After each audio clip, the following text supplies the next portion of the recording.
반갑습니다. 오늘 주님제에 나오신 사랑하는 성도 여러분들을 예수님의 이름으로 환영합니다. 찬양 들으시겠습니다. 꽃들도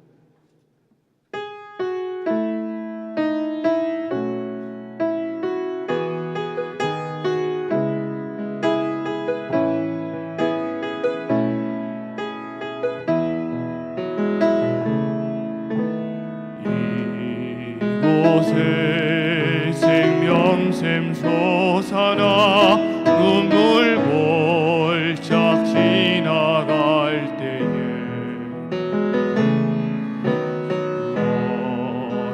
어자나 열매 맺히고 웃음소리 넘쳐나 이곳에 이곳에 생명샘 솟아나 눈물 골짝 지나갈 때에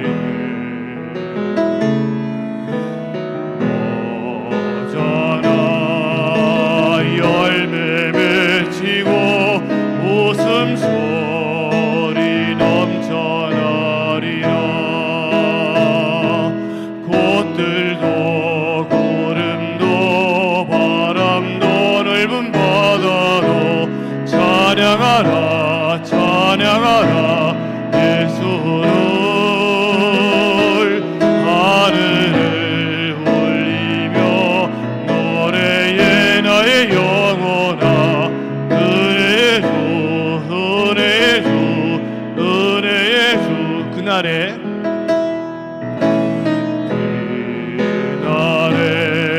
하늘이 열리고 모든 이가 보게 되리라.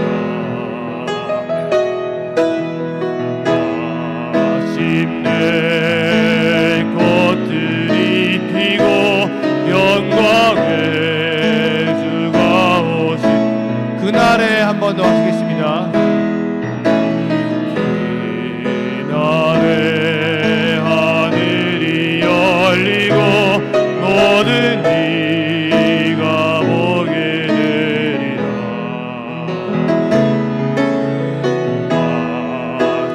마침내 꽃들이 피고 영광의 주가 오시리라. 꽃들도 구름도 바람도 넓은 바다도 찬양하라 찬양하라 예수를. 하늘을 울리며 노래해 나의 영혼아. 은혜의 주 은혜의 주. 꽃들도 꽃들도 구름도 바람도 넓은 바다도 찬양하라 찬양하라 예수를. 하늘을 울리며 노래해 나의 영혼아. 은혜의 주 은혜의 주 은혜의 주. 찬송가 284장 오랫동안 모든 죄 가운데 빠져.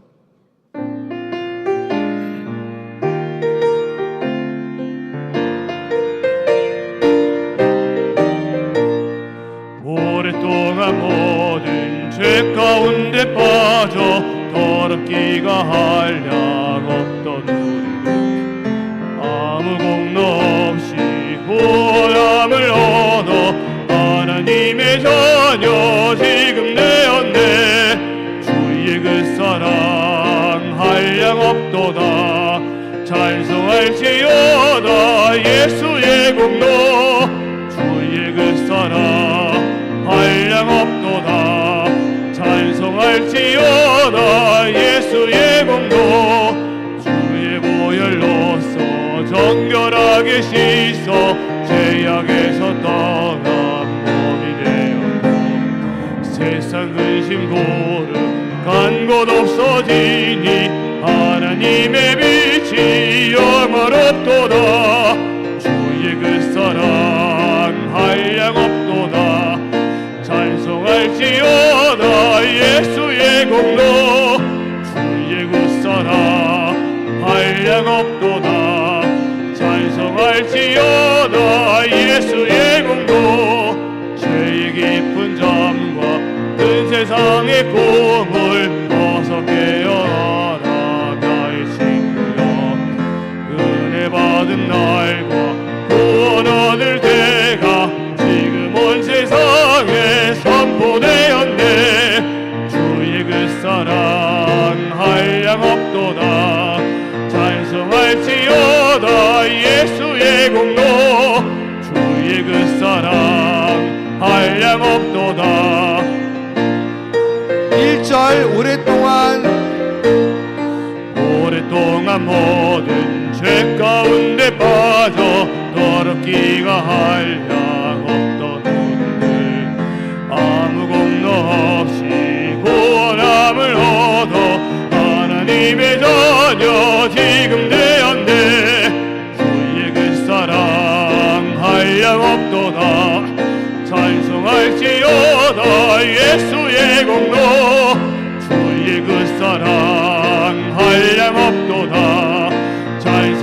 찬송할지어다 예수의 공로 주의 보혈로서 정결하게 씻어 죄악에서 떠난 몸이 되었고 세상 근심 고름 한 곳 없어지니 하나님의 빛이 영화롭도다 주의 그 사랑 한량 없도다 찬송할지어다 예수의 공로 주의 그 사랑 한량 없도다 찬송할지어다 예수의 공로 죄의 깊은 잠과 든 세상의 꿈을 어서 깰지어라 나의 친구여 은혜 받은 날과 구원 얻을 때가 지금 온 세상에 선포되었네 주의 그 사랑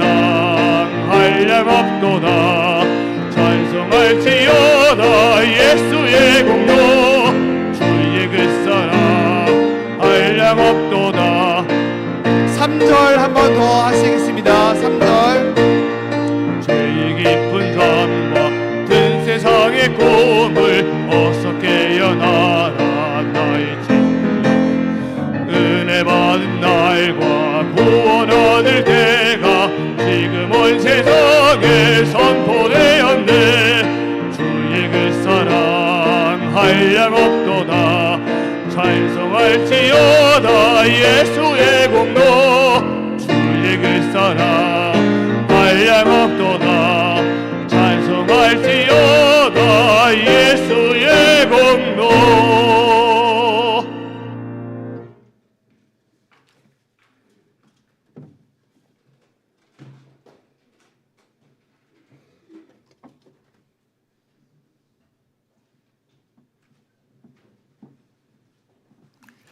묵상기도 하심으로 3월 30일 주일 예배를 하나님께 올려드리겠습니다.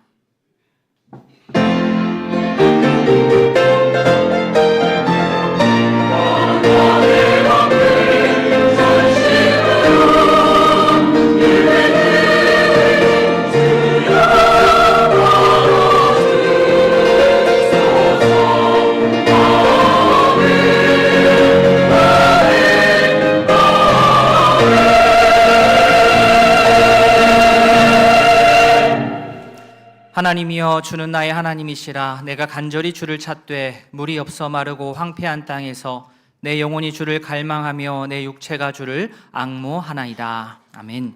사랑의 하나님 아버지, 복된 주일을 허락하여 주시고 믿음의 가족들이 한자리에 모여 예배할 수 있도록 하여 주시니 감사합니다. 세상 어느 곳으로도 우리의 영혼을 만족시킬 수 없기에 갈급한 영혼과 몸을 이끌고 주님 앞에 섰습니다. 주의 긍휼을 베풀어 주셔서 목마른 우리의 몸과 마음을 주님의 사랑으로 채워 주시옵소서. 온 마음 다하여 드리는 우리의 예배를 받아 주시옵소서. 예수님의 이름으로 기도합니다. 아멘. 다 함께 신앙 고백하겠습니다. 전능하사 천지를 만드신 하나님 아버지를 내가 믿사오며 그 외아들 우리 주 예수 그리스도를 믿사오니 이는 성령으로 잉태하사 동정녀 마리아에게 나시고 본디오 빌라도에게 고난을 받으사 십자가에 못 박혀 죽으시고 장사한 지 사흘 만에 죽은 자 가운데서 다시 살아나시며 하늘에 오르사 전능하신 하나님 우편에 앉아 계시다가 저리로서 산자와 죽은 자를 심판하러 오시리라. 성령을 믿사오며 거룩한 공회와 성도가 서로 교통하는 것과 죄를 사하여 주시는 것과 몸이 다시 사는 것과 영원히 사는 것을 믿사옵나이다. 아멘. 우리 찬송 17장입니다.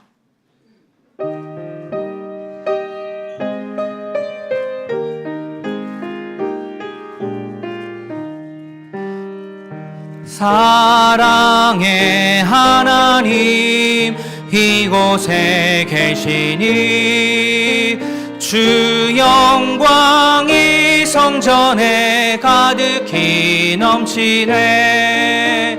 거룩한 주님 앞에 죄인 된 우리들 경건한 마음으로 찬양합니다.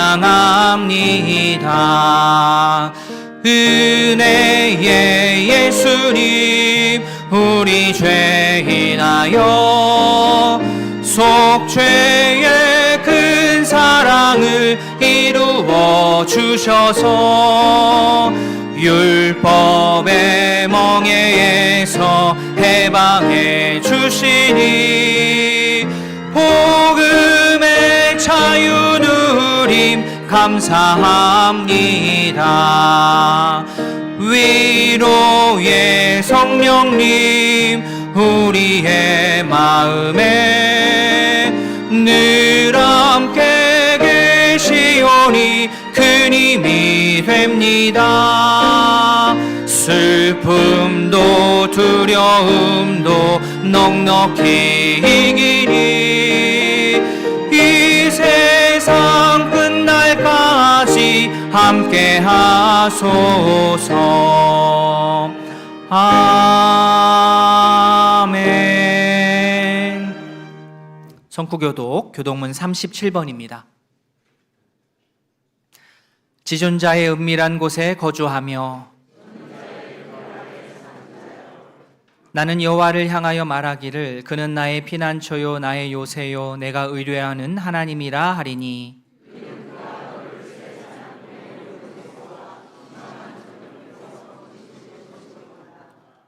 그가 너를 그의 깃으로 덮으시리니 내가 그의 날개 아래에 피하리로다. 1000명이 내 왼쪽에서 10,000명이 내 오른쪽에서 엎드러지나 그가 너를 위하여 그의 천사들을 명령하사 하나님이 이르시되 그가 나를 사랑한즉 내가 그를 건지리라. 그가 내 이름을 안즉 내가 그를 높이리라. 아멘. 우리 찬송 79장입니다.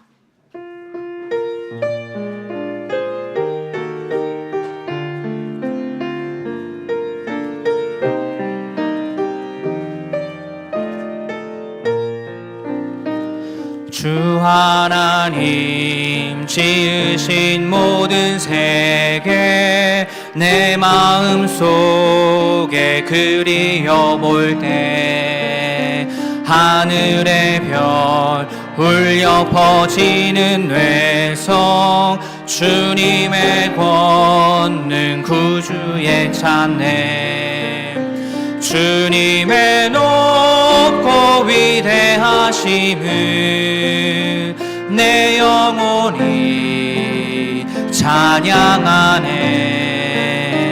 주님의 높고 위대하심을 내 영혼이 찬양하네. 숲속이나 험한 산골짜기에서 지저귀는 저 새소리들과 고요하게 흐르는 시냇물은 주님의 솜씨 노래하도다. 주님의 위대하심을 내 영혼이 찬양하네. 주님의 높고 위대하심을 내 영혼이 찬양하네. 주 하나님 독생자 아낌없이 우리를 위해 보내주셨네. 십자가에 피 흘려 죽으신 주 내 모든 죄를 대속하셨네.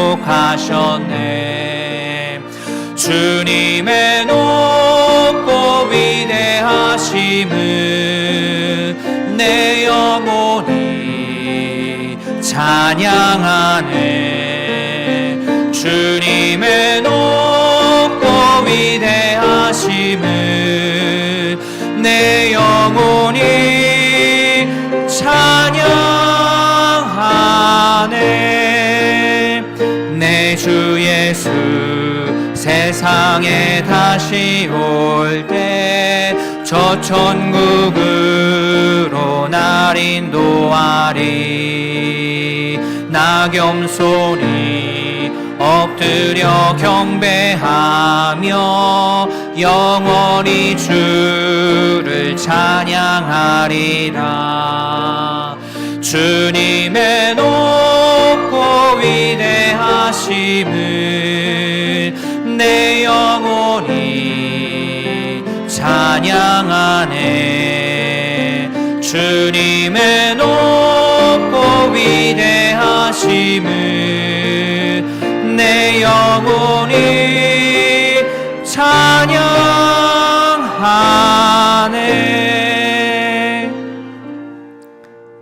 윤석구 장로님 기도하겠습니다.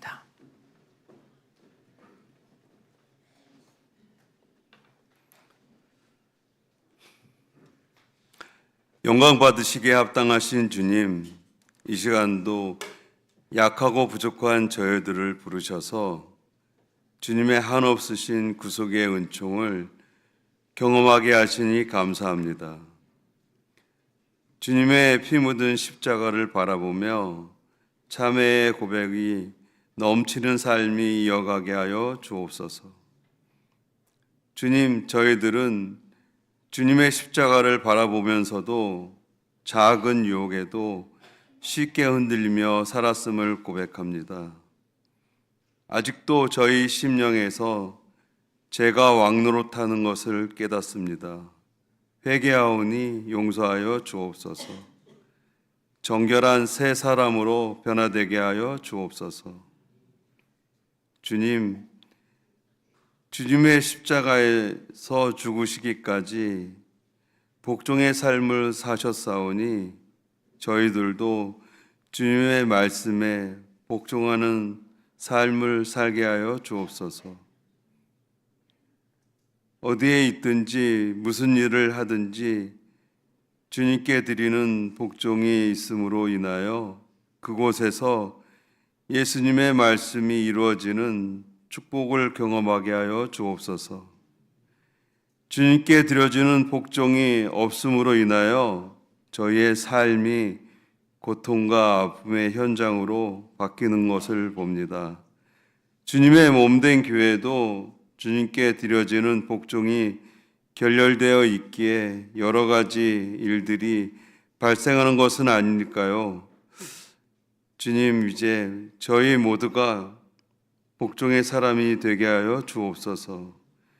주님의 뜻이라면 이유를 달지 않고 주님의 영광을 받으시는 일이라면 기꺼이 순종의 자리로 나아갈 수 있는 저희 모두가 되게 하여 주옵소서.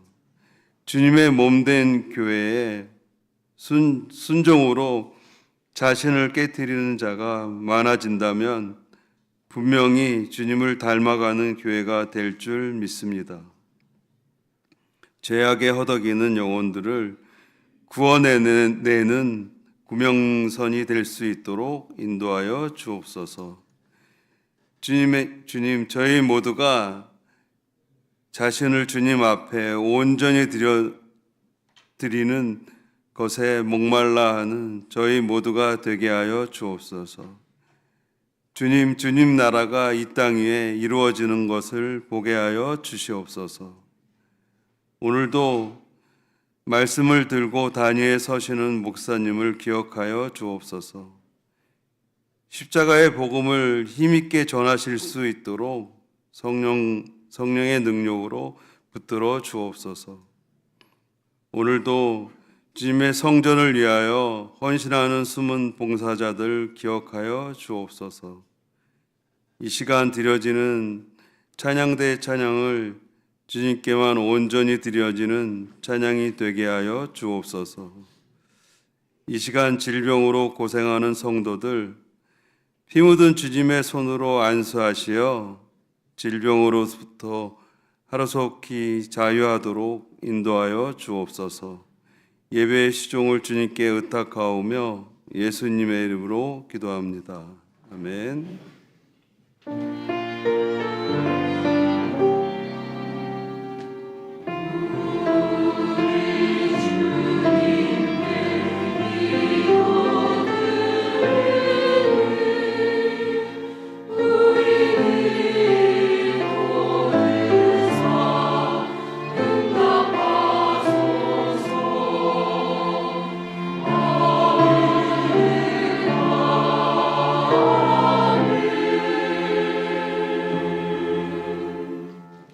교회 소식 말씀드리겠습니다. 주보를 참조해 주십시오. 오늘 한나회 임시 원래회가 2부 예배 후 본당에서 있습니다.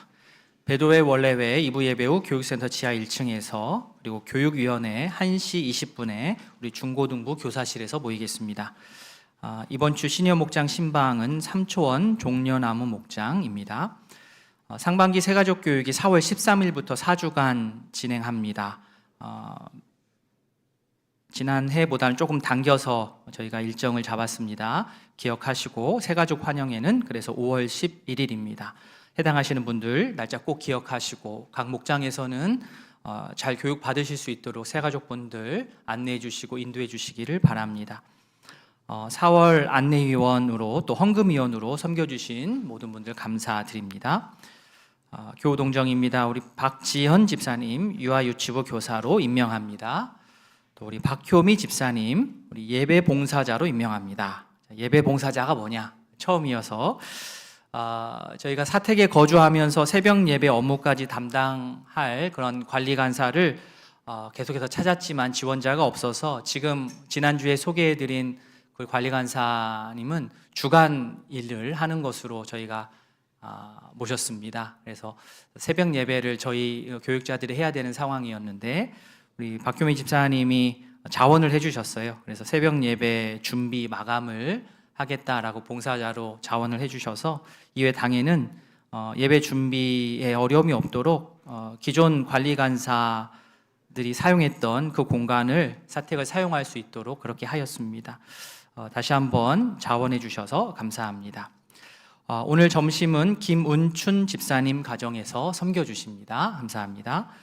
우리 김문자 집사님 인도로 김상원 성도님, 김정혜 성도님 또 지난주에 등록을 하셨고 또 청년부 황수빈 청년 등록하였습니다. 우리 김상원, 김정혜 성도님은 다음 주에 인사하도록 하겠습니다.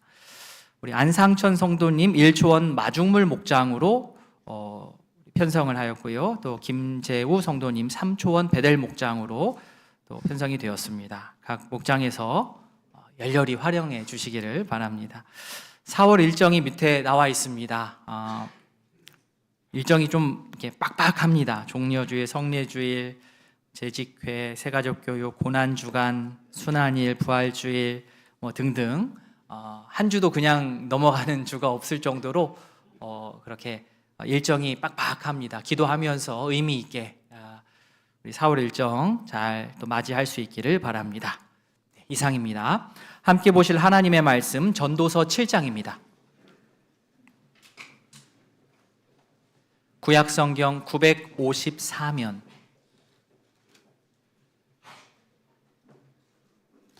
전도서 7장. 오늘 설교 내용은 1절부터지만 우리 읽는 거는 13, 14절 두 절만 읽겠습니다. 전도서 7장 13절부터 14절까지 길지 않기 때문에 우리 한 목소리로 함께 읽겠습니다. 하나님께서 행하신 일을 보라. 하나님께서 굽게 하신 것을 누가 능히 곧게 하겠느냐. 형통한 날에는 기뻐하고 공고한 날에는 되돌아 보아라. 이 두 가지를 하나님이 병행하게 하사 사람이 그의 장래일을 능히 헤아려 알지 못하게 하셨느니라. 아멘. 사랑의 하나님 감사합니다. 우이동 교회 지체들을 사랑하사 세상 속에 버려두지 않으시고 주님의 몸된 교회에 불러주셔서 살아계신 하나님께 예배드리게 하심을 감사드립니다. 이 예배를 드리며 나의 죄를 회개하고 자복하며 내가 주님보다 더 사랑하고 주인 삼은 모든 것을 주님의 십자가 앞에 내놓게 하여 주시고 오직 주님만 섬기며 사랑하게 하여 주옵소서. 주님의 은혜와 사랑에 감사하며 여러 가지 이름으로 예물을 드립니다. 이 예물을 드리기까지 우이동 교회 가족들이 흘린 땀과 눈물을 기억하여 주시고 요셉을 형통하게 하신 것처럼 우리들의 가정과 직장, 사업장에서 형통하게 하여 주옵소서.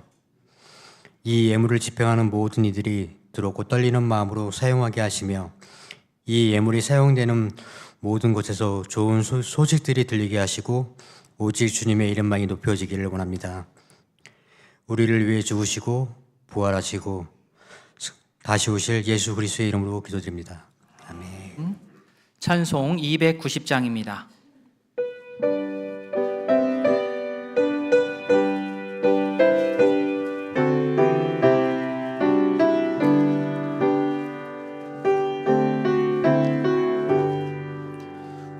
우리는 주님을 늘 배반하나 내 주 예수 여전히 날 부르사 그 참되신 사랑을 베푸시나니 내 형제여 주님을 곧 따르라. 주 널 위해 비네 주 널 위해 비네 주 널 위해 비네 항상 비시네.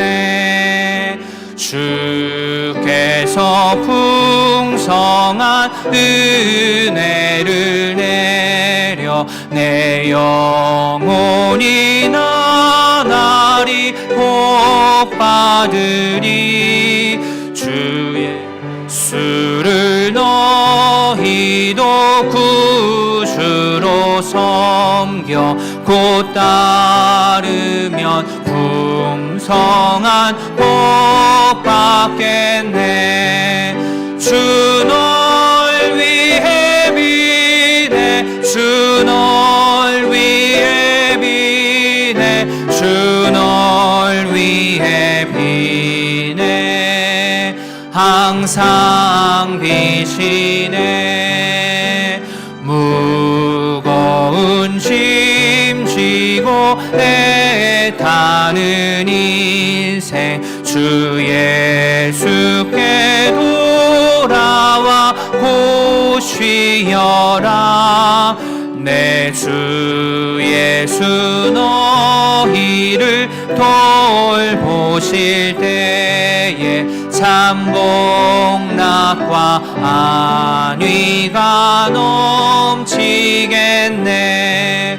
주 널 위해 비네 주 널 위해 비네 주 널 위해 비네 항상 비시네.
귀한 찬양 감사합니다. 기도하겠습니다. 하나님 아버지, 할렐루야 찬양대와 함께 귀한 찬양을 주님께 올려드렸습니다.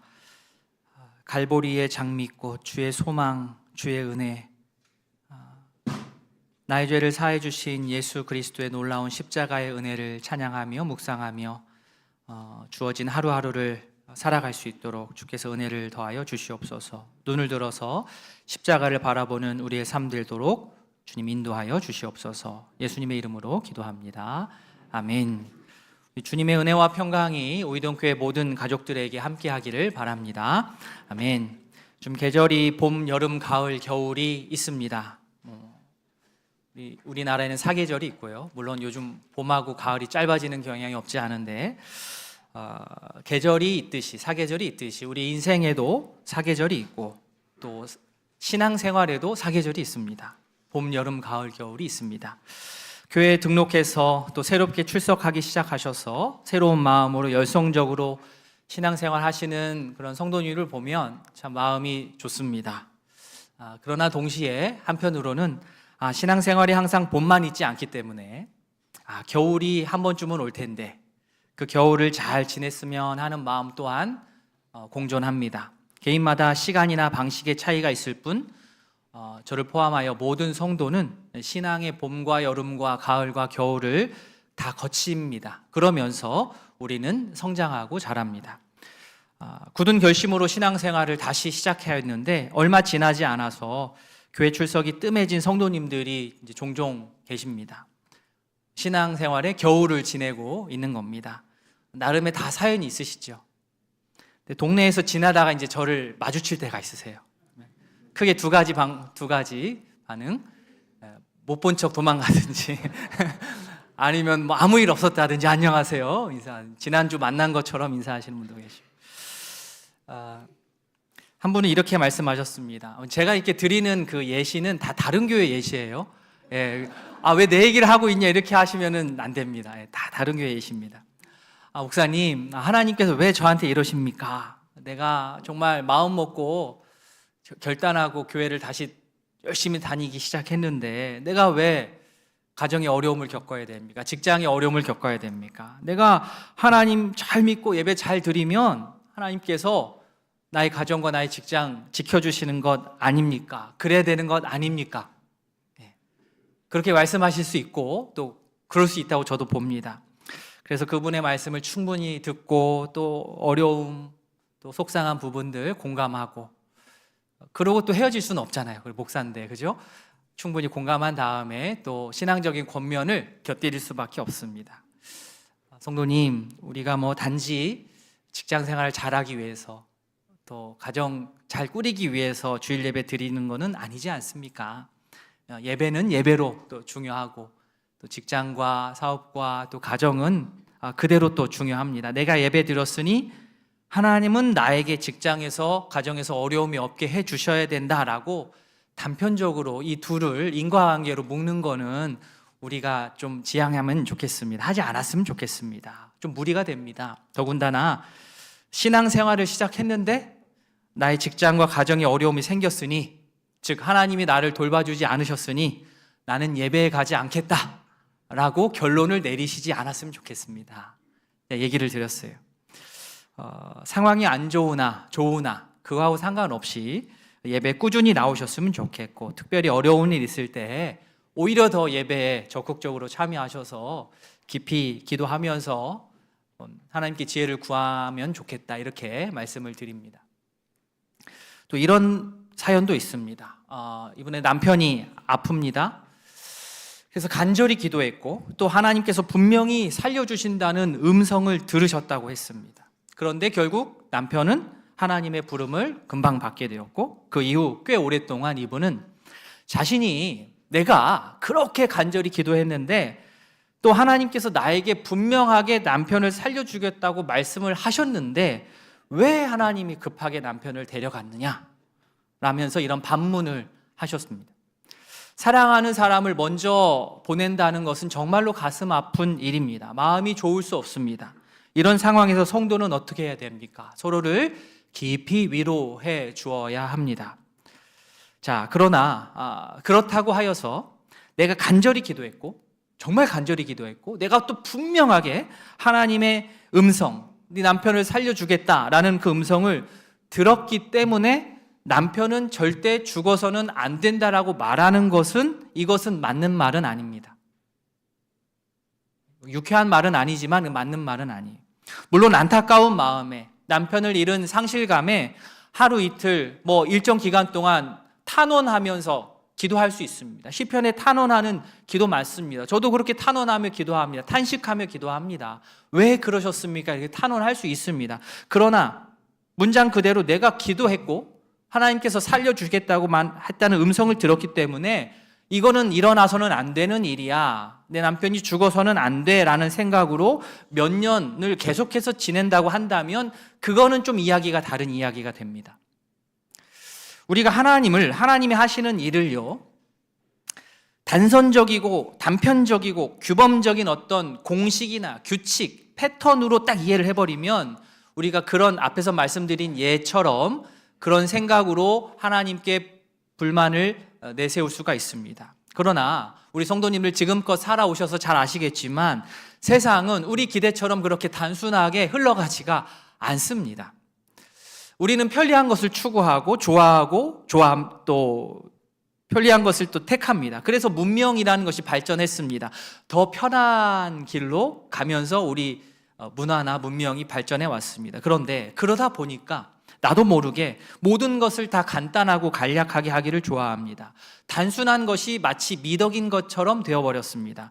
쉽고 빠르고 간단하게 정답만을 말하라고 합니다. 네, 좋습니다. 유익한 부분 많습니다. 시간 절약됩니다. 그러나 우리의 생활의 모든 영역을 이렇게 단순하게 단편적으로 간단하게 쉽게 얘기할 수 없습니다. 특별히 신앙의 영역은 더더욱 그러합니다. 세상에 공짜가 없습니다. 쉽게 또 빠르게 기술을 터득하는 길은 존재하지 않습니다. 쉽고 빠르게 돈을 버는 방식이 있습니까? 있으면 저를 가르쳐 주십시오. 모르죠. 그런 건 없습니다. 쉽고 빠르게 신앙이 성숙하고 자라는 방법이 있습니까? 없습니다.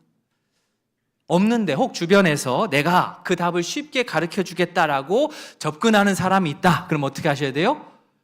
일단은 저한테 신고하시고 주의하셔야 돼요. 사기꾼일 확률이 매우 높습니다. 제가 살면서 후회하는 일들이 많이 있지만 말씀을 준비하면서 한번 딱 드는 생각 중에 하나가 고등학교 3학년 때 시간에 막 쫓겨가지고 시험이 막 다가오니까 문학 작품을 시간이 없다는 이유로 요약본으로 읽은 적이 있습니다. 별로 그렇게 느낌이 없으실 텐데 원본으로 책이 이렇게 두꺼운데 시간이 없으니까 그냥 몇 장으로 요약해 놓은 거를 그냥 이만큼 되는 거를 이렇게 요약해 놓은 거를 급하게 막 외운 거예요. 외우다시피 했죠. 입시 맞춤 공부를 하느라 내가 독서량은 한없이 떨어지지 조급한 마음에 요약본 얻어가지고 막 지식을 우겨 넣었습니다. 그 순간만 모면하고자 하는 아주 어리석은 행동이었습니다. 세상에 쉽고 또 빠르게 실력을 점수를 올리는 방법은 존재하지 않습니다. 그때 요약본으로 본 거 기억 하나도 안 나요. 시간이 들어가야 돼요. 세상에서 가장 무서운 사람이 책을 딱 한 권만 읽은 사람이라고 합니다. 왜 그렇습니까? 그 책 한 권이 제시하는 절대만의 공식 하나만을 가지고 세상을 바라보기 때문에, 그 공식 하나만 가지고 세상을 해석하고 판단하기 때문에 절대 어느 누구도 이 사람을 설득할 수 없습니다. 욕구 단계 이론으로 유명한 심리학자죠. 매슬로우, 아브라함 매슬로우가 한 말입니다. 성경 말씀 아니고 그가 한 말인데, 가진 연장이 망치밖에 없다면 모든 문제를 뭘로 본다? 못으로 보게 된다. 큰 통찰을 주는 그런 말입니다. 내가 가진 연장이 망치만 있어요. 망치. 그러면 모든 것을 다 못으로 보려고 해요. 못으로 보이기도 하고 못으로 보려고 해요. 그래서 다 이렇게 때려가지고 넣고 싶은 거죠. 나에게 지금 망치가 있으니까, 망치만 있으니까. 우리가 신앙생활을 할 때요, 잠언이 있고 전도서가 있습니다. 잠언의 지혜는 무엇이냐? 규범적 지혜입니다. 패턴이 있어요. 공식이 있습니다. 규범적 지혜라고 합니다. 그런데 잠언의 지혜로 대표되는 이 규범적인 공식적인 지혜 하나만 가지고 우리에게 일어나는 모든 현상을 이거 하나만 가지고 다 해석하려고 하면 이게 안 돼요. 해결할 수 없습니다. 규범적인 지혜, 잠언적인 지혜가 정말로 좋은 지혜인 것은 확실하지만 그것만으로 안 되는 일이 뭐냐면 세상에는요, 못 박는 일만 존재하는 게 아니기 때문입니다. 살다 보면 잘라야 될 일도 있고요, 조여야 될 일도 있고요, 이어 붙여야 될 일도 만나기 때문에 그렇습니다. 이럴 때는 어떻게 합니까? 다른 도구가 필요한 거예요. 다른 도구가 필요합니다.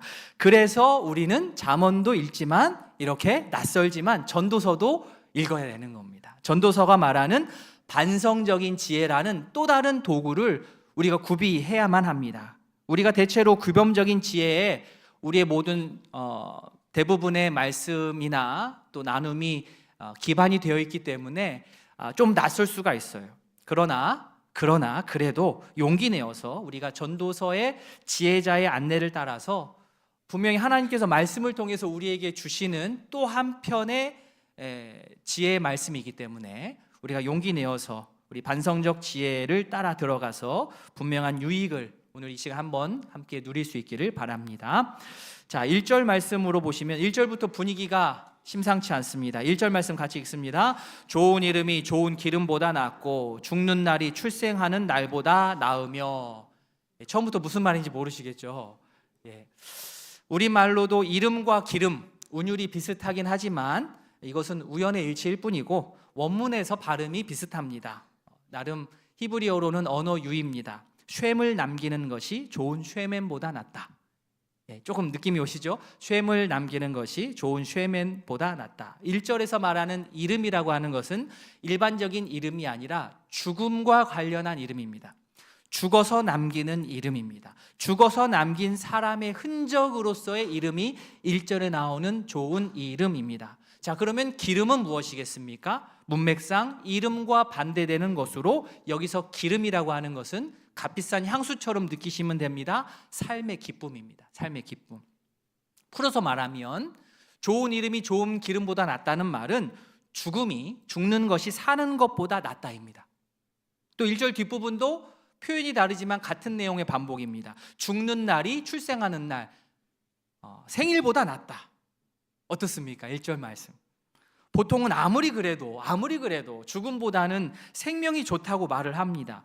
규범적인 지혜의 기준으로는 잠언에서는요, 죽음은요 악과 무지의 결과라고 설명합니다. 그런데 전도서에서는요 완전히 다르게 얘기해요. 이런 규범적인 지혜 기준을 완전하게 뒤엎어버립니다. 죽음이 사는 것보다 낫다.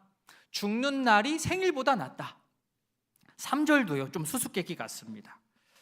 이해를 돕기 위해 밑에 괄호로 되어 있는 대로 읽어보겠습니다. 괴로움이 웃음보다 좋다. 왜냐하면 장례식장에서 슬픈 얼굴을 하는 것이 마음에는 유익하기 때문이다. 자, 아무리 그래도 괴로움, 슬픔보다 웃음이 더 좋은 거 아닙니까? 어떻게 근심 어린 얼굴을 하는 게 유익하다고 말할 수 있습니까? 그런데 전도서의 지혜자는 슬퍼서 슬픈 얼굴을 하는 것이 우리에게 유익하다고 말을 합니다. 자, 무작정 이렇게 읽으면 이해가 잘 안 가는데 1절부터 4절까지의 말씀의 배경은 장례식장이에요. 장례식장. 자, 장례식장을 상상하면서 1절부터 4절까지를 읽으시면 전도서의 이 지혜자가 왜 이렇게 얘기했는지를 조금 알 수 있습니다. 2절 말씀 우리 같이 한번 읽어보겠습니다. 초상집에 가는 것이 잔치집에 가는 것보다 나으니 모든 사람의 끝이 이와 같이 됨이라 산자는 이것을 그의 마음에 둘지어다. 한국에서도 비슷한 얘기 하죠. 결혼식은 못 가도 장례식장은 가야 된다, 뭐 이런 얘기를 하는데 이웃의 기쁨을 함께 하는 것도 의미가 있지만 슬픔을 같이 해주는 것은 더 중요한 그런 사람의 도리라는 의미에서 한국 사회에서 그렇게 얘기를 합니다. 그런데 오늘 2절 말씀은 그런 의미로 초상집에 가라 이런 얘기는 아니고요. 장례식장에서 죽음을 직면하고 그 장례식에서 일어나는 모든 일을 통하여서 그 자신의 인생의 교훈을 삼는 것이 잔치집도 물론 좋지만 잔치집에서 가서 즐기는 것보다 훨씬 더 교훈이 크다 이 말입니다. 잔치집도 중요합니다. 그러나 지혜자라고 한다면 장례식장에서 참된 교훈을 얻어야 된다는 거예요. 장례식에 참여했다면 그 안에서 주는 교훈을 받아 누려야 됩니다. 내가 지금 이렇게 멀쩡하게 살아있지만 때가 되면 나도 죽음을 맞이한다라는 것을 생각하는 것이 곧 나에게 큰 교훈으로 다가오는 겁니다. 지금은 잘 살아있지만 영원히 이 모습 그대로 살 수 없다라는 것을 인정하는 것이 장례식장 참석하여서 얻을 수 있는 교훈입니다. 물론 그렇다고 하여서 죽음을 과하게 우리가 두려워한다거나 세상에서의 즐거움을 다 의미 없어, 가치 없어 그렇게 여기고 우울하고 재미없게 살라는 말이 절대 아닙니다. 내가 태어난 순간이 있었듯이 내가 죽음의 순간을 맞이한다는 것을 인생의 이치로 받아들이는 겁니다. 죽음이 어디 멀리 있는 것이 아니라 나와 상관없는 것이 아니라 바로 내 곁에 있다는 것을 알고 내가 지금 숨 쉬고 있음에 감사하면서 죽음이 나에게 이르기 전까지 내 삶의 의미를 만들어갈 수 있는 우리 모든 성도님들 되시기를 바랍니다. 이 장례식장에 참여하면 이제 크게 두 가지의 부류가 있을 겁니다. 첫 번째, 장례식장 참여하는 게 너무 힘들다, 너무 우울하다, 너무 암울하다. 그러니까 빨리 짧게 장례식장 방문하고 나와서 이곳을 벗어나서 빨리 이 장례식장을 벗어나서 햇빛이 비치는 밝은 곳으로 가서 기분 전환하고 저녁에 친구들 만나서 맛있는 음식에 술 한잔 해야 되겠다라고 생각하는 사람이 있는 반면, 장례식장에 왔으니 영정사진을 보고 또 입관예식에 들어가서 관을 보고 시신을 보면서 나도 언젠가는 저렇게 되는구나, 내 차례가 올 것이구나 생각하고 죽음이 진짜 내 차례가 되었을 때 내 삶은 과연 어떠한 의미로 평가가 될까? 사람들은 나에 대해서 내 죽음 앞에서 무엇이라 말할 것인가? 라고 스스로 미리 당겨서 질문하는 사람도 있을 것입니다. 만약 죽음을 완전히 잊고 산다면, 부정하며 산다면 먹고 마시고 파티하는 것 말고는 할 게 뭐가 더 있겠습니까? 죽음이라고 하는 것은 우리를 피상적인 사람이 되지 말라고 우리를 교훈하는 겁니다. 어떻게 울지 않은 사람만이 웃음의 참 의미를 알 수 있다라고 합니다. 단순히 그래서 우리가 생명은 좋은 것이고 죽음은 나쁜 것이다 라고 단순하게 말할 수 없습니다. 왜냐하면 이 생명이 어떤 생명이냐, 이 죽음이 어떤 죽음이냐, 여기에 따라서 길이 달라지기 때문입니다. 죽음을 염두에 두고 사는 삶이 오히려 생명력 있는 삶을 살아갑니다. 반면 죽음을 직면하지 않고 죽음을 전제하지 않고 사는 삶은 오히려 피폐합니다. 인간으로서 자신의 한계를 아는 것은 절망이 아니요 그것은 복된 일입니다. 살아있는 동안 죽음을 기억하는 것은요, 그것은 힘든 일이 아니라 그것은 복된 일입니다. 장례식장에서 타인의 죽음을 마주하면서 나에게 남겨진 시간이 생각보다 많지 않다는 것을 깨닫는 것이 바로 전도서에서 우리에게 교훈하는 그런 반성적인 지혜입니다. 바라기는 잔치집의 즐거움에 우리의 온 신경과 마음을 다 빼앗기지 않기를 원합니다. 내 계획대로 되지 않는 많은 일들 앞에서 철저하게 나의 한계를 깨닫고 진정으로 주님 앞에 겸손하게 무릎을 꿇을 수 있는 우리 성도님들 또 제가 될 수 있기를 진심으로 소망합니다. 아멘. 잠언적 지혜, 규범적 지혜, 이 도구 하나만을 가지고 인생을 해석하고 살면 이 하나로 다 모든 것을 해석하면 참 간편하고 편할 것 같지만 사실 오히려 반대입니다. 다른 한편에 더 풍성한 지혜를 놓치기 때문에 오히려 나는 단순하게 인생을 해석하고 단순하게 세상을 살고 싶은데 오히려 인생이 더욱더 복잡해지기 시작합니다. 규범적 지혜, 잠언적 지혜의 대표 법칙이 뭐냐면 인과응보입니다.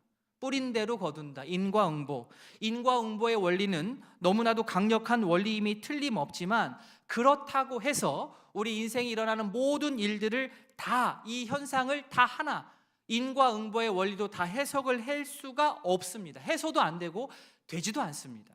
그런데 우리 인간이 내가 나 복잡한 거 너무 싫어, 나는 오직 이 한 가지 원리만 가지고 살 거야 라고 한다면 어떻습니까? 그것은 지혜로운 선택이 아닌 것입니다. 한 가지 공식으로 모든 문제를 풀 수가 없습니다. 없는데 나는 풀 수 있다고 계속 절대 공식만 외우면 그것은 내가 어리석은 거예요. 예를 들겠습니다. 어떤 교회가 있습니다. 성도 수가 많이 늘었어요. 재정이 많이 늘었습니다. 그래서 결국 소위 대형 교회 반열에 올랐다고 하겠습니다. 사람들이 이제 쉽게 평가하고 말합니다. 저 교회 열심히 했더니, 열심히 기도하고 사역했더니 하나님께서 부흥시켜 주셨다. 그런데 말입니다. 정말 단순하게 그렇게 그 현상만 보고 그렇게 판단을 하고 말을 할 수 있을까요? 저는 이 주제로 저희 어머니하고 제가 매번 내려가서 얘기할 때 이 주제로 계속 싸웁니다. 계속 싸워요. 어머니의 입장은 이래요. 야, 그래도 뭔가 교회가 열심히 했으니까 하나님께서 복을 내려주신 건 아니냐, 이거예요. 자, 여기서 복은 뭡니까? 성도 수의 증가, 교회 재정의 증가, 교회 세의 확장입니다. 그런데 저는 이제 다른 얘기를 하죠. 성도 수가 증가하고 교회 세가 확장되는 것만으로 가지고 그것을 하나님의 축복의 결과로 다 얘기할 수는 없습니다. 제가 이렇게 초치는 게 아니라, 그리고 올바르지 않은 방법으로도 교세가 확장되는 경우가 정말로 많습니다, 어머니. 실제로 횡령과 폭력과 불법과 가스라이팅과 세습이 난무하는데 교회 막 커져요. 단지 규모와 재정이 커졌다고 해서 그러기 때문에 하나님의 복을 받아서 저렇게 커졌다라고 말할 수 없다. 이게 제 논리입니다. 이것이 제 의견이에요. 아직도 의견 합의가 안 됐어요. 계속 싸워요. 규범적 지혜 하나만을 강조하면요, 들어보셨죠? 번영신학이라고. 번영신학. 잘되고 삼박자군 잘되고 번영신학, 번영복음에서는 이 땅에서 물질적인 부, 우리가 누리는 물질적인 부, 그리고 누리는 건강의 복을 하나님의 축복이라고 단순하게 해석을 해서, 더 나아가서요, 믿음, 여기서 믿음 약간 기복적인 믿음이죠. 믿음과 긍정적인 언어, 헌금, 봉사 등으로 이 복을 내가 받을 수 있다고 얘기를 해요. 참 단순합니다. 예배를 그렇게 하면 어떻게 해요? 예배를 더 열성적으로 더 많이 드리고 더 크게 오래 기도하고 더 많이 헌금하고 더 많이 봉사하면 세상에서 더 부자가 되고 더 건강하게 된다는 것, 이게 인과응보, 규범적인 지혜만을 강조한 결과입니다. 그런데 어떻습니까? 실제로 정말 우리 신앙생활이 이렇게 단순합니까? 단순하기를 바란다고 믿는다고 그렇게 되지를 않습니다. 전도서의 지혜자의 관점이 아닌 번영신학의 관점으로 전도서 1절부터 4절까지는요, 이거 설교를 할 수가 없어요. 그렇지 않습니까? 아무래도 죽는 것보단 사는 게 낫죠.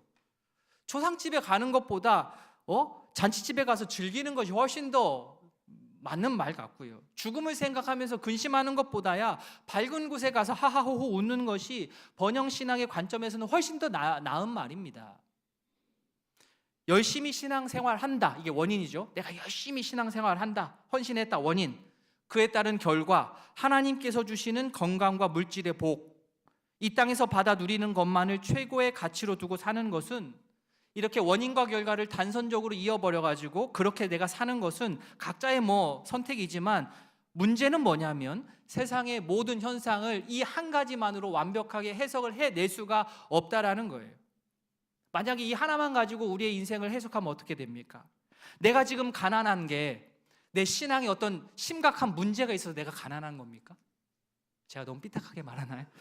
내가 지금 건강하지 못한 게 내 신앙에 어떤 문제가 있어서, 내가 헌신도가 약해가지고 내가 지금 건강에 문제가 생긴 겁니까? 그렇게 말할 수 없다라는 겁니다. 그렇게 단순하지가 않아요. 우리가 아무리 기도하며 알려달라고 떼써도 하나님께서 속 시원하게 말씀하지 않는 그 영역이 존재합니다. 전도서의 언어로 말하자면 이것이 반성적인 지혜에 해당하는 것들이에요. 피조물인 우리 인간이 아무리 애써도 알 수 없는 창조주의 영역이 있습니다. 그것을 겸손하게 인정하는 것이, 그것이 진짜 지혜라는 겁니다. 모르면 모른다라고 인정하는 게 지혜라. 생명의 탄생, 기쁨, 웃음, 좋은 거죠? 이것이 자기에게 인과응보의 원리에 따라서 주어졌다. 내가 지금 생명이 있어요, 기뻐요, 웃음이 있어요. 왜 그걸 누립니까? 내가 열심히 신앙생활을 했기 때문에, 내가 성실하게 의인으로서 살았기 때문에 내가 웃고 즐기고 생명이 있다라고 이해하는 것은 마치 무엇과 같으냐? 전도서의 기자가 아주 신랄하게 비판을 하는데요, 6절 말씀입니다. 6절 같이 읽습니다. 우매한 자들의 웃음소리는 솔 밑에서 가시나무가 타는 소리 같으니 이것도 헛되니라. 자, 이렇게 단선적으로 얘기하는 것은 땔감 할 때 타닥 타는 거 있잖아요. 가시나무 타는 그 소리와 같다. 이거는 아니다. 잠시 있다가 사라지는 헛된 말일 뿐이라는 거예요. 즉 뿌린 대로 거둔다는 원리 하나만을 믿고 나는 의인이니까 복과 생명이 주어질 것으로 믿고 죽음 같은 거 염두에 두지 않고 지금 생활이 영원할 것으로 여기면서 기쁨과 웃음으로 가득한 잔치가 매일 열어질 것이라 벌어질 것이라 생각하는 것은 지혜로움이 아니라는 거예요. 오히려 어떤 것이 지혜입니까? 인간은 누구든 언제든 죽을 수 있고 좋은 일이 있으면 언제든 나쁜 일도 생길 수 있음을 아는 것이 지혜입니다. 인간이 기대하고 예측하는 법칙, 그 공식대로, 규칙대로, 패턴대로 하나님의 창조 세계가 내 마음대로, 내 기대대로 돌아가지 않는다는 것을 내가 겸손하게 인정하고 그 자세를 갖는 것이 참 지혜입니다. 전도서에서 말하는 그 지혜가 우리 모두에게 자리 잡을 수 있기를 진심으로 바랍니다. 아멘. 이 지혜가 있는 분들은요, 교만하지 않습니다. 성급하지 않아요. 인과응보 법칙 하나만 가지고 세상의 원리를 따지는 사람의 특징 중에 하나가 성급하다는 겁니다. 머리에 이미 답을 다 내려놓고 움직이기 때문에 그래요. 다 알아요. 이 결과의 원인이 이거래요. 그렇다면 그 반대로 전도서에서 이야기하는 반성적 지혜를 가진 사람은 이 일을 어떻게 해석하느냐? 8절과 9절. 일이 끝이 시작보다 낫고 참는 마음이 교만한 마음보다 나으니 급한 마음으로 노를 바라지 말라. 노는 우매한 자들의 품에 머무름이니라. 8절에 참는 마음은 직역하자면 긴 영입니다. 긴 영, 긴 호흡. 우리 옆에서 이렇게 한숨을 쉬면 뭐라고 합니까? 야, 땅 꺼지겠다. 한숨 쉬지 마라 그러죠. 네. 한숨 쉬지 말라고 하지만 사실은 보기에는 안 좋을지 모르지만 문화적으로 한숨을 쉰다는 것은 매우 우리 정신 건강이나 몸에 아주 유익한 일입니다. 조급함을 내려놓고 내 긴장된 마음을 내려놓고 몸을 이완시키고 짧은 호흡을 긴 호흡으로 바꾸는 아주 우리 생존 본능이에요. 한숨을 쉰다는 것은. 물론 한숨 쉴 일이 많이 없어야 되겠지만 그렇습니다. 9절의 급한 마음, 즉 호흡이 짧아지고 가빠져서 성급하게 화를 내지 말고 참는 마음, 긴 호흡으로 내가 알고 있는 인과의 법칙을 벗어났다 할지라도 어떻게 해요? 우리 성도들은 당황하지 않고 반성적 지혜의 도구를 딱 잡아가지고 우리 모두가 함께 인내할 수 있기를 진심으로 바랍니다. 아멘. 규범적 지혜라는 하나의 도구만을 가지고 자신에게 일어난 현상을 해석하고 그래서 이해가 되지 않아서 질문을 하는 분들이 있습니다. 자꾸 말씀드리지만 이런 예는 다 다른 교회의 예입니다. 자, 그런 질문을 제가 받으면 이 규범적인 지혜라는 도구 하나만으로 제가 또 답변을 하다가는 성경에 벗어나는 답변을 할 수가 있어요. 성도가 겪은 그 모든 일을 제가 단순하게 이거에 대한 결과는 이것을 해서입니다, 이것을 안 해서입니다 라고 원인과 결과를 제가 그렇게 선을 그어주는 것은 참 조심스러운 일이고 해서는 안 되는 일 중에 하나입니다. 그런데 때로는 규범적인 지혜 틀 안에서 저에게 답을 해달라는 분도 계세요. 목사님 복잡하게 말씀하지 마시고 모호하게 말씀하지 마시고 단순하면서 확실하고 명확하고 뚜렷하게 쉽게 답을 해달라는 거죠. 그런 건 없습니다. 어떤 분이 이래요. 하나님께 열심히 기도했더니 하나님이 자신이 기도할 때마다 너무 뚜렷하게 직설적으로 강하게 말씀하시고 그래서 자기가 돌이키지 않으면 바로 생활의 어떤 영역에서 바로 징계를 하셔가지고 하나님 너무 무섭대요. 어떻게 해야 될지 모르겠다고 저에게 질문을 하셨어요.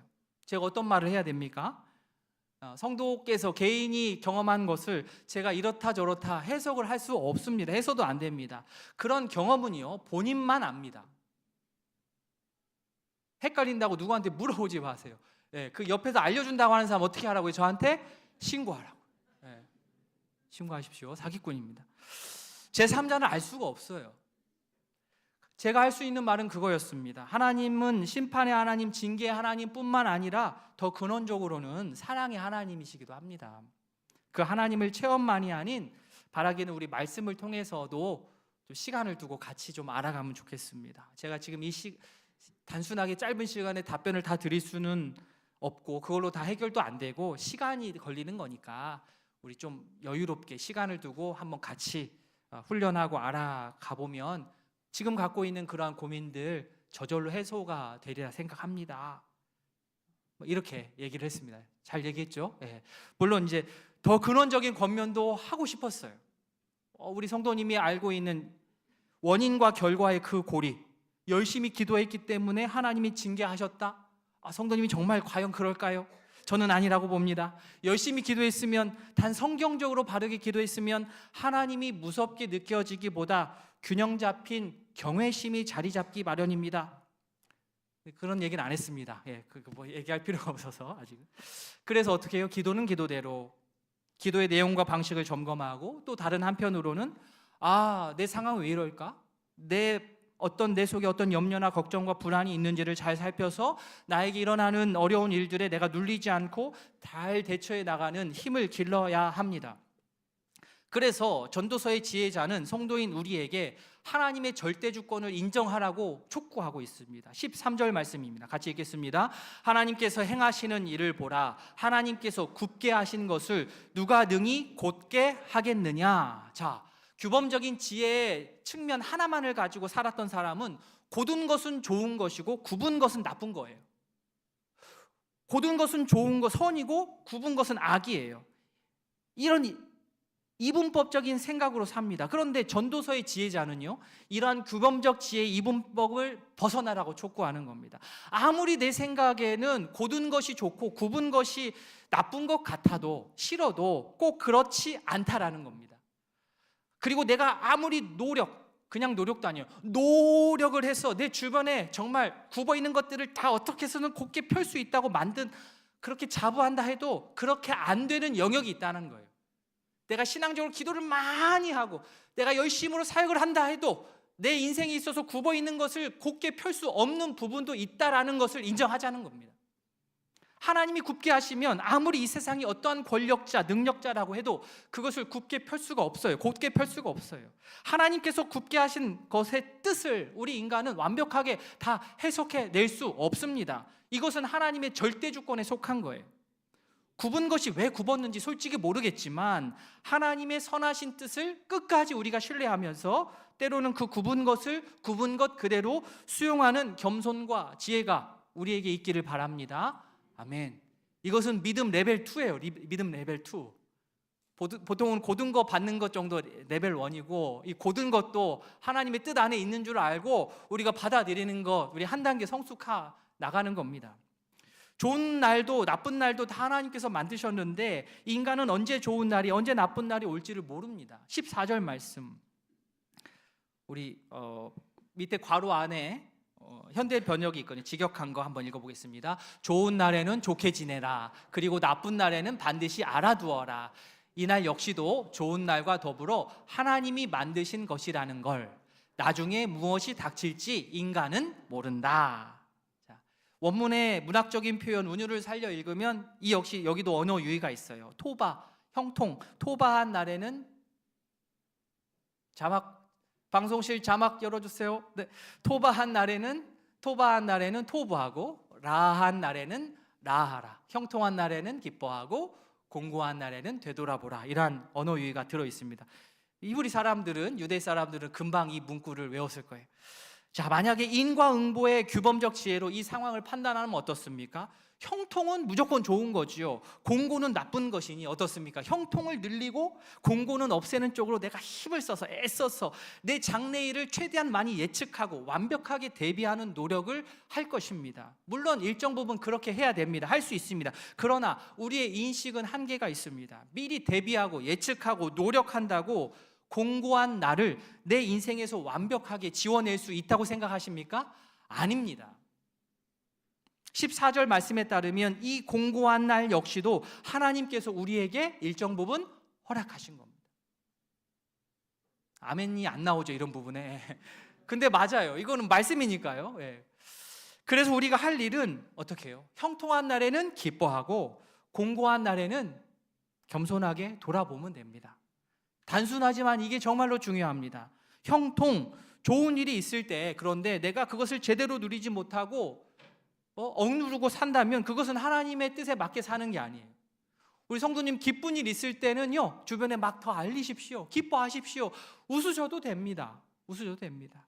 또 반면에 힘든 날을 지내고 계시다고 한다면 정말 힘든데, 누가 봐도 힘든데, 나 괜찮아, 이 정도 괜찮아, 나의 그 아픔을 직면하지 않고 그저 회피하고 억누르고, 그것은 그렇게 살아가는 것 또한 하나님의 뜻이 아닙니다. 공고한 날에는 머리 아파해야 해요. 고민하고 가슴을 치면서 기도하면서 공고한 날이 찾아왔을 때에는 나의 삶을 그 시간에는 진지하게 돌아보셔야 됩니다. 아무것도 안 하고 있으면 안 된다고요. 우리 사랑하는 성도님들, 우리가 미래를 알 수 없고 또 통제할 수 없다는 것에 우리 성도님들 너무 불안해하시지 말기를 바랍니다. 미래 알고 싶다고 엉뚱한 곳 가지 마시고요. 다 가짜예요, 가짜. 예. 기쁠 때 기뻐하며, 그죠? 슬플 때 돌아보며 하나님이 계획하신, 그러나 우리는 알 수 없는 그 미래를 향하여서 믿음으로 모험을 떠나는 것이 그게 신앙생활입니다. 뭔가 확실한 것을 하는 게 신앙생활이 아니고, 미래는 몰라요. 하나님의 손에 달렸어요. 그런데 그 믿음을 가지고 모험을 떠나는 게 신앙생활입니다. 그거를 잘하는 게 진짜 성도입니다. 살다 보면 누구나 넘어질 수 있고 패할 수 있습니다. 형통한 날이 있으면 공고한 날도 있으니 여러 가능성을 다 열어놓고 우리 참 생명을 보존하며 대비하는 그런 성도가 되어야 됩니다. 마지막 한 가지만 말씀드립니다. 14절 말씀을 우리가 제대로 적용하기 위해서는 성도이니까 우리가 제대로 형통한 날에 형통하려면, 좋은 날 형통한 날에 기뻐하려면, 또 공고한 날에 또 내가 나 자신을 돌아보려면 그냥 멍하게 있다고 되는 게 아니고 기도하셔야 됩니다. 기도하지 않다가, 나 기도하지 않고 탱자탱자 있는데 갑자기 형통한 날을 맞았어요. 그럼 어떻게 될까요? 그 하나님의 은혜로 생각 1도 안 합니다. 내가 다 잘해서 얻은 거예요. 사람이 교만해져가고 이렇게 높아져요. 하나님 망각합니다. 그러다가 망해요. 반대로 기도하지 않고 있는데 갑자기 공고한 날이 확 들이닥쳤어요. 내가 만약에 기도하고 있고 하나님의 음성을 들으면서 말씀 앞에 있다가 공고한 날이 오면 그것이 나에게 기반이 되고 약이 됩니다. 그런데 기도하지 않고 있는 상황에서 공고가 나를 덮치면 나는 더 깊은 절망의 구렁텅이로 빠져들 수밖에 없습니다. 똑같은 고난인데 어떤 성도에게는 그게 발판이 되고 어떤 성도한테는 구렁텅이가 되는 거예요. 형통만 바라지 말고, 또 고난을 과하게 겁내지 말고, 알 수 없는 미래, 하나님을 온전히 믿고 삶의 모든 계절을 의미 있게 살아가는 우리 모든 성도이기를 바랍니다. 말씀을 맺겠습니다. 생명이 중요하지만 죽음이 있기 때문에 생명의 중요함을 아는 겁니다. 웃음도 좋지만 슬픔과 울음의 의미도 정말 깊습니다. 잔치집만 따라다니면 초상집에서 얻을 수 있는 깊은 통찰을 얻을 수가 없습니다. 피조물인 인간이 세상에서 지혜롭게 산다는 것은 하나님 앞에서 나의 한계를 분명하게 인정하고 짧은 호흡이 아니라 긴 호흡으로 인내하면서 굽어진 나의 삶의 굴곡마저도 나를 돌아보는 기회로 삼는 겁니다. 형통한 날에는 기뻐하시고 공고한 날에는 진지하게 돌아보면서 주님의 인도 따라 살아가는 우이동교회 성도님들 되시길 진심으로 소망합니다. 아멘. 말씀을 기억하면서 잠시 기도하는 시간 갖겠습니다.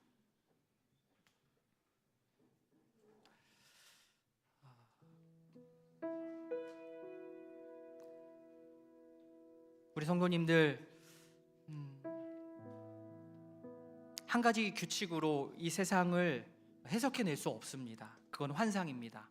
규범적인 지혜를 가지고 있었다고 한다면 한쪽에 두시고 한쪽에는 또 반성적인 지혜, 잠언을 읽었다면 전도서도 읽어서 우리 세상을 잘 해석하고 하나님께서 원하시는 그 모습대로 우리가 살아갈 수 있었으면 좋겠습니다. 생명도 중요하지만 죽음에서 얻을 수 있는 유익도 있는 겁니다. 초상집에서 얻을 수 있는 그 깊은 통찰, 피조물인 인간인 내가 하나님 앞에서 나의 한계를 겸손하게 인정하는 것, 형통한 날에 기뻐하고 공고한 날에 돌아볼 수 있는 지혜가 내게 있기를 원한다고, 그러한 지혜를 허락해달라고 이 시간 잠시 기도하는 시간 갖겠습니다. 기도하겠습니다. 하나님 아버지, 주님 우리에게 지혜를 더하여 주시옵소서. 아버지여, 내 마음대로 되지 않습니다. 내 계획대로 되지 않습니다. 아버지여, 전도서에서 말씀하는 이러한 반성적인 지혜가 나에게 또 다른 도구로서 들어오기를 원합니다. 주여, 이 세상 참으로 복잡하고 알 수 없는 일들이 너무나 많은데 그럼에도 불구하고 우리가 결단하며 성도의 삶을 살아가야 됩니다. 아버지, 알 수 없는 미래 알려고 발버둥하는 것이 아니요 주님께 온전히 맡겨드리고 삶의 모든 계절, 봄, 여름, 가을, 겨울이 다 의미 있는 줄 아오니 주여 그 길들을 두려워하지 않고 살아갈 수 있도록 은혜를 더하여 주시옵소서. 아버지여, 인생의 사계절을 주님 우리가 의미 있게 살아갈 수 있도록 은혜를 더하여 주시옵소서. 하나님께서 알게 하시는 것들을 알게 하시고 우리의 감추신 것들은 아버지 우리 겸손하게 인정하고 아버지 주님의 뜻을 물으며 한 발 한 발 아버지 나아갈 수 있는 저희 되기를 원합니다. 주여 은혜를 더하여 주시옵소서. 아버지 은혜를 더하여 주시기를 원합니다. 하나님 아버지, 오늘 전도서 말씀을 통하여서 우리를 돌아보게 하시니 감사합니다. 규범적인 지혜뿐만 아니라 반성적인 지혜, 잠언뿐만 아니라 전도서의 말씀까지도 주께서 우리에게 주시는 말씀으로 알고 깨닫고 받아들이기를 원합니다. 우리가 원하지 않는 방향의 말씀이라 혹 할지라도 하나님의 말씀이기 때문에 우리가 받고 또 이해하고 또 주님의 뜻을 잘 이해할 수 있는, 그래서 우리의 인생이 더욱더 풍요로워질 수 있도록 주님 함께하여 주십시오. 초상집에서 얻을 수 있는 통찰이 있습니다. 이것을 우리가 잊지 않기를 원합니다. 긴 호흡으로 인내하면서 굽어진 삶의 굴곡마저 하나님께서 우리에게 나 자신을 돌아볼 수 있는 기회로 주신다는 것 인정하면서 겸손하게 무릎을 꿇을 수 있는 저희 되기를 원합니다. 진정으로 기도함으로 형통한 날에 기뻐할 수 있기를 원하고, 진정으로 기도함으로 공고한 날에 나를 돌아볼 수 있는 지혜가 있게 하여 주시옵소서. 예수님의 이름으로 기도합니다. 아멘.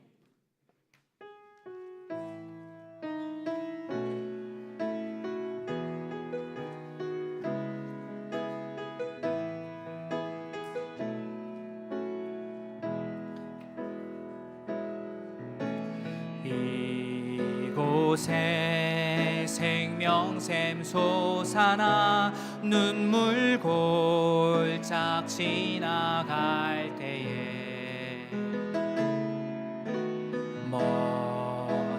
머잖아 열매 맺히고 웃음소리 넘쳐나 그날에 하늘이 열리고 그날에 하늘이 열리고 모든 이가 보게 되리라.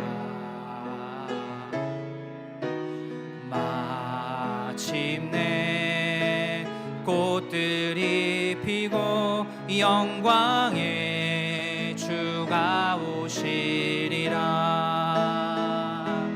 꽃들도 구름도 바람도 넓은 바다도 찬양하라 찬양하라 예수를. 하늘을 울리며 노래해 나의 영혼아 은혜의 주 은혜의 주. 꽃들도 구름도 바람도 넓은 바다도 찬양하라 찬양하라 예수를. 하늘을 울리며 노래해 나의 영혼아 은혜의 주 은혜의 주 은혜의 주. 구주 예수 그리스도의 은혜와 하나님 아버지의 사랑과 성령의 교통하심이 형통한 날에는 기뻐하고 공고한 날에는 돌아보며 겸손하게 하나님의 인도하심을 신뢰하며 따르기를 다짐하는 모든 성도 위에 이제로부터 영원토록 함께 있을지어다. 아멘.